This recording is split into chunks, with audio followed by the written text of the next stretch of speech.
The harder you work, the worse it looks. That is not a mistake. That is the trap.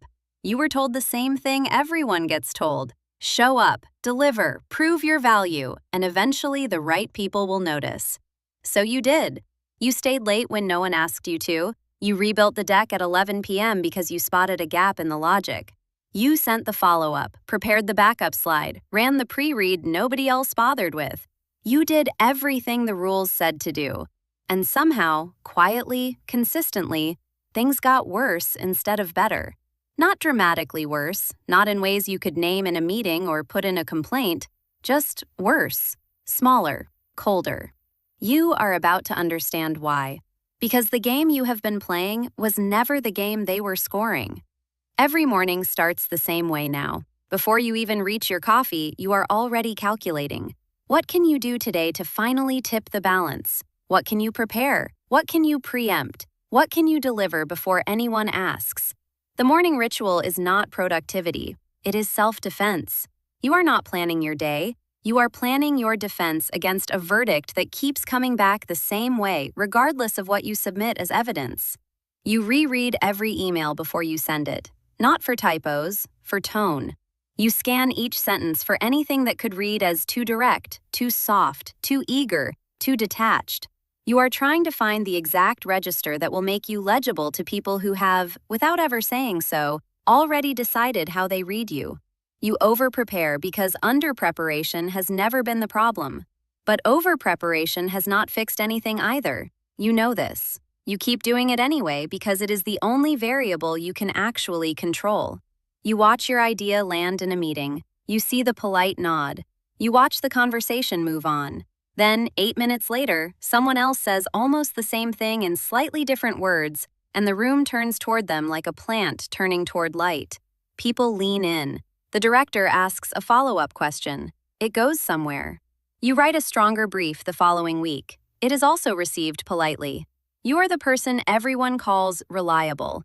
You are starting to understand what that actually means. It means you carry weight quietly. It means you can be counted on to deliver without requiring management, without making noise, without needing to be handled. It means you are useful in a way that never quite becomes visible. Reliable is what they call you when they need your output but do not plan to give you credit for anything louder than execution. You start a document. Private, updated weekly. A log of your contributions, your deliverables, your wins, just in case. You tell yourself it is practical. It is also, on some level, a small act of desperate faith, proof that you exist inside this organization in a way that matters. And then someone on your team books a dentist appointment on a Tuesday afternoon and comes back to a Slack message naming her as the point person on the new initiative. She did not pitch for it. She had no prepared proposal. She was not in any of the planning conversations you are aware of. She just appeared, returned from her appointment, and the role was there waiting for her. You had submitted a full written proposal for that same initiative 2 weeks earlier. It was acknowledged. Nothing else happened. That night, you open your document and add 2 more items to the list. You do not yet understand that the document is not a path out. It is a symptom of the trap you are already inside. Here is the thing no one tells you. Most decisions in organizations are made before any meeting happens, before the proposal is submitted, before the formal process opens. The meeting is a formality. The announcement is a formality. The actual decision happened somewhere else, over lunch, in a hallway, in a message thread you were never on. The relationship is the real interview. By the time the role is posted or the project is named, the candidate has already been selected. Everything after that is paperwork. What runs this system is access. Who eats lunch with the director? Who gets the call before the announcement? Who is already inside the room before the room officially opens?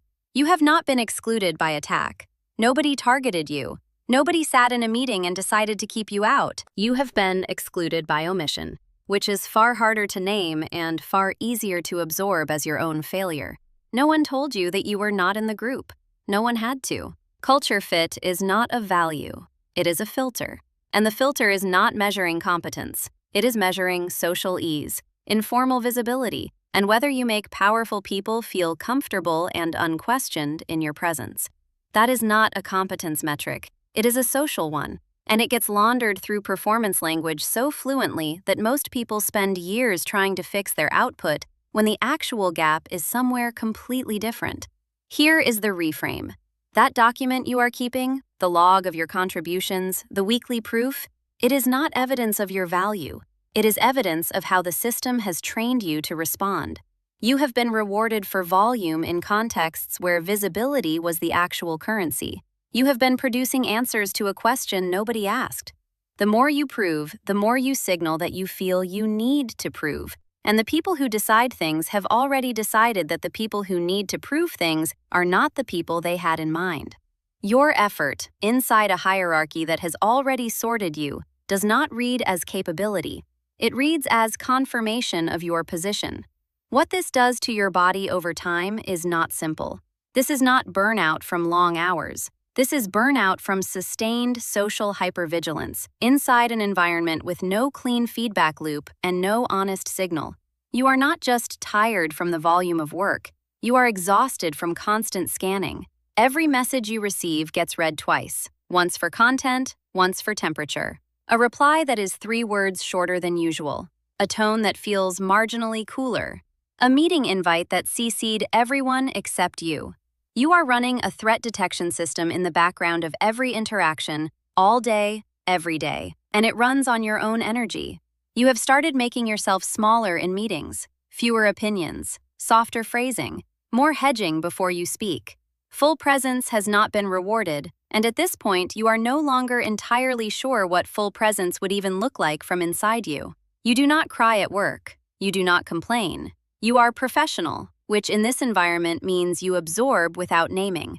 And because you absorb without naming, the environment never has to account for itself. Your composure is the thing protecting the system from its own reflection. Then you see it happen again. The same colleague misses a project deadline. The director's response is a gentle slack. Hey, all good, let me know if you need bandwidth.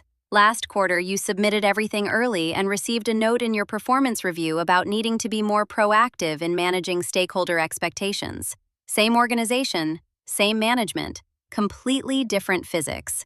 You stare at both messages on your screen. What you feel is not quite envy. It is the specific exhaustion of realizing that the rules are not the same for everyone, and that the rules you spent years memorizing were only ever yours. So you push harder, which confirms your position, which exhausts you more, which makes you doubt more, which makes you push harder. The loop closes and there is no friction point inside it. The trap does not require malice to function. It only requires repetition. This is the part that needs to be said plainly. This is not your manager's personal failure. This is an organizational incentive structure operating exactly as designed. Organizations protect their existing social architecture because that architecture is efficient for the people who built it. HR is not a neutral function. It is a risk management function. Its job is not to surface uncomfortable truths. Its job is to prevent liability and maintain stability. The language, culture fit, executive presence, not quite ready, is not feedback. It is social sorting dressed in performance vocabulary. These tools do not exist to correct the system. They exist to manage the friction the system produces. The organization does not need to be malicious. It just needs to be self-preserving. Those two things produce identical outcomes for someone in your position. You are not confused because you are weak. You are confused because you were given one set of rules while the actual scoring system was running on an entirely different logic. The real game was never about output. It was about proximity, social ease, informal alignment, low friction, and pre-selected belonging. You were playing chess. The tournament was poker, and the other players knew which game it was from day one. Proving yourself harder inside a system that has already sorted you does not move you up. It moves you deeper in. It is not a ladder. It is a floor. The moment you stop trying to win a game that was never designed to register your score is not defeat. It is the first moment you can actually see the board. And once you see it, every room looks different. Every performance review, every feedback loop, every not quite ready yet lands differently when you understand what is actually being said and why. That visibility does not fix the system, but it ends the self-blame. And ending the self-blame is where strategic thinking begins. You were not imagining it. You were not failing. You were solving the wrong problem with extraordinary discipline. That ends now.